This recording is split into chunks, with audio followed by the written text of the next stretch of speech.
The 1992 Constitution requires that I give an account of the state of our nation to Parliament. I'm sad to report that the state of our nation is not good.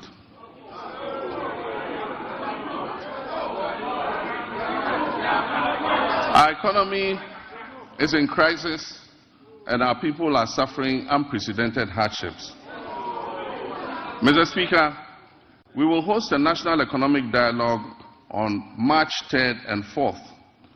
On March 11th, the Minister of Finance, on my behalf, will present the budget estimates for the financial year 2025 to this August House. These two events will allow us to present the real state of Ghana. Mr. Speaker, it's not my style to lament and shift blame when confronted with challenges. My approach is to accept challenges and work hard to resolve them. Indeed, this is precisely what the people of Ghana elected me to do. I have therefore not come here to lament on the state of our country, though there's much to lament about. I understand why I was elected with such high voter confidence, and that is to solve Ghana's problems. And within the constraints of time, I'll take the liberty to elaborate on how we intend to address the numerous challenges facing us as a nation. Yesterday, February 26, 2025, marks exactly 10 years since I stood in this chamber, at this very spot, to declare my determination to fix Dumso, a legacy problem of power shortages. And Mr. Speaker, I fixed it. Yes, I promised to fix it, and I did. And I wish to place firmly on record that from January 2016 until I handed over the administration of this country on January 7, 2017, there was no power rationing or load management in Ghana. Mr. Speaker, today, inspired by the Almighty God and propelled by the massive mandate given to me by the good people of Ghana, I am moved to make a similar purposeful and bold declaration that I, John Dramani Mahama, I will fix the economic crisis confronting our country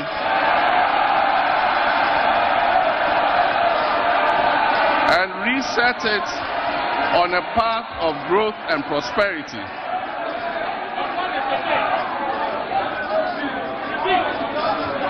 That I will fix the economic crisis confronting our country and reset it on a path of growth and prosperity.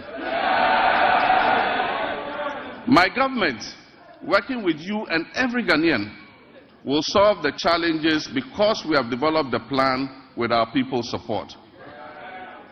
When I decided to run for president again, I did so because of what I knew about the state of our country. I was aware that huge problems awaited me upon assumption of office, but nothing could prepare anyone for the reality of the depths to which our economy and that a frog's true length can be ascertained only after it has died.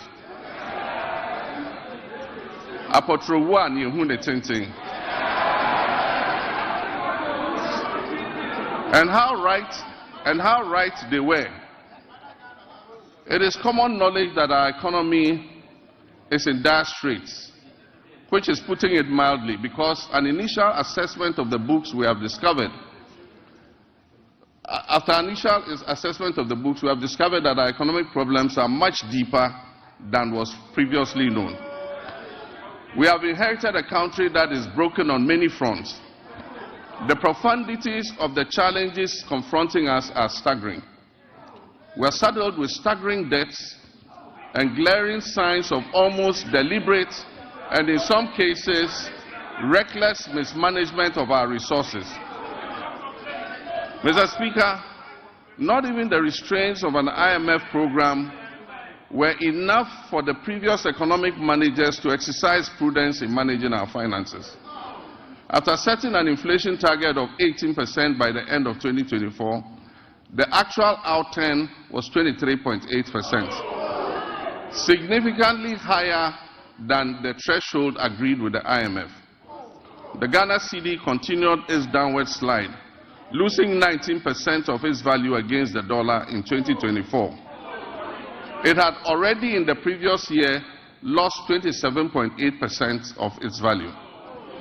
In addition to the public debt, which amounts to a staggering 721 billion cedis, several state-owned enterprises are also in debt, including the ECG, which owes 68 billion Ghana cedis. Ghana Cocoa Board, the hope of cocoa farmers, is also highly indebted. Its balance sheet indicates a total debt of 32.5 billion Ghana cedis, of which 9.7 billion is due to be paid at the end of September 2025. In 2023-2024 crop season, Cocoa Board was unable to supply 333,767 metric tons of cocoa, which it had sold at $2,600 per ton. As a result, the then management of Cocoa Board rolled over these contracts into the 2024-2025 season. Honorable members, Mr. Speaker, this implies that for every ton of cocoa delivered this year, in fulfillment of the rollover contracts, Cocoa Board and Ghanaian farmers are going to lose $4,000 in revenue. Mr. Speaker, as I address this Honorable House, Cocoa Board has supplied 210,000 tons out of the rolled over contract, resulting in a revenue loss of $840 million for both Cocoa Board and the Ghanaian farmer. Mr. Speaker, Cocoa Board and the Ghanaian farmer will lose another $495 million by the time the board finishes supplying the remaining rolled over contracts. Additionally, cocoa road commitments alone total 21.7 billion cedis, of which only 4.4 billion is included in the total debt of 32.5 billion. This debt has arisen mainly because of the decision in 2019 and 2020 to award road contracts worth over $1 billion because of the election. Mr. Speaker, the energy sector faces significant financial challenges, primarily due to collection and system losses, non-compliance with the cash waterfall mechanism, and legacy debts. The financing shortfall has risen considerably to approximately $2.2 billion, or 34 billion Ghana cedis for 2025. And urgent measures will be needed to reduce it to sustainable levels and ultimately eliminate it. The financial sector continues to struggle despite the reportedly spending of $29.9 billion on the financial sector cleanup exercise up to date. Scant reserves were, despite implementing what may be considered the most severe and distressing economic policy in the annals of the Fourth Republic, if not in the entirety of our nation's history. And I'm referring to the domestic debt exchange program. This is in stark contrast to our actions in 2017 before we left office, when we allocated $250 million to the sinking fund handed over to the incoming government to service debts, Ghana's debts. There have been claims that buffers were left for debt repayment, oncoming debt repayment this year. Mr. Speaker, honorable members, let me give you the statement of account for the debt service reserve account, which is also popularly referred to as the sinking fund. This fund shows a balance of only $64,000 in the dollar account, $64,000 in the dollar account, and 143 million Ghana cedis in the cedi account. The repercussions of the accumulation of debt and economic mismanagement will require extensive work and sacrifice to repair. In the next 4 years, to put things in context for you, Mr. Speaker, in the next 4 years, our debt servicing will amount to 280 billion cedis. And this comprises of 150 billion for domestic debt and 130 billion in external debt servicing. Our catastrophic debt position has also severely impacted infrastructural projects that should have been completed. Currently, there are 55 stalled projects due to the default of debt and subsequent restructuring, with a total value of $2.95 billion not disbursed. The stalling of these projects is expected to result in a cost overrun of about 15 billion cedis. Mr. Speaker, notwithstanding this gloomy background, I remain committed to leading this government and taking every necessary step to reset our economy, getting things back on track, and working with the good people of our country to build the Ghana we want.